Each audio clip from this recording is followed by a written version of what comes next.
লালদিঘির পাড়ের এই লালবাড়ি একসময় ছিল বাংলার ক্ষমতার অলিন্দ, কিন্তু বিগত 13 বছর ধরে এই বাড়ির স্থায়ী বাসিন্দা বলতে পুরনো ফাইলের স্তূপ, জমতে থাকা ধুলো আর ফিকে হয়ে আসা স্মৃতি। 1777 সালে ইস্ট ইন্ডিয়া কোম্পানির ইউরোপীয় কেরানিদের জন্য তৈরি হয় এই ইমারত। সেই থেকেই এর নাম হয় রাইটার্স বিল্ডিং।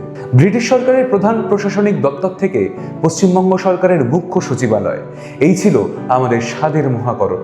কিন্তু 2013 সালে পরিবর্তনের পরে তৎকালীন মুখ্যমন্ত্রী মমতা বন্দ্যোপাধ্যায় তার সচিবালয় সরিয়ে নিয়ে যান নবান্নতে।